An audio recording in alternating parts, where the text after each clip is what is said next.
the forgotten crisis that nearly brought Europe to South America. In 1902, European warships opened fire off the coast of Venezuela. This wasn't a world war. It was a debt dispute, and it nearly pulled the old world into the new. What followed would change U.S. foreign policy forever. At the turn of the 20th century, Venezuela was broke. Years of civil war had left the country in financial ruin. European countries, especially Britain, Germany, and Italy, wanted their money back.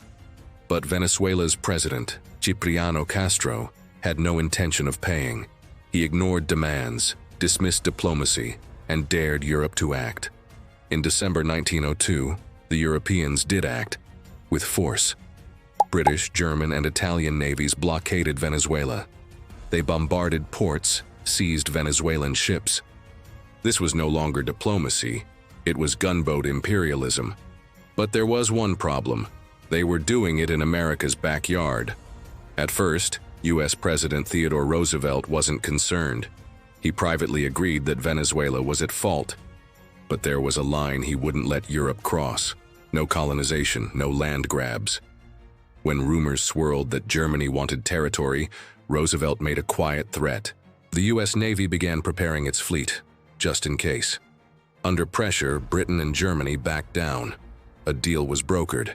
By February 1903, a settlement was reached. Venezuela agreed to pay part of its customs duties to settle the debt. Europe got its money, Castro kept his government, and Roosevelt?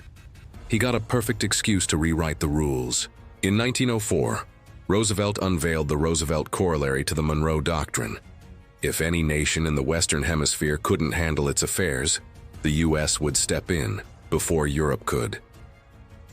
The Venezuela crisis wasn't just a forgotten flare-up. It was the spark that lit the age of American interventionism. One missed payment, 3 foreign navies, and a new global policy. The debt crisis that changed diplomacy and American power forever.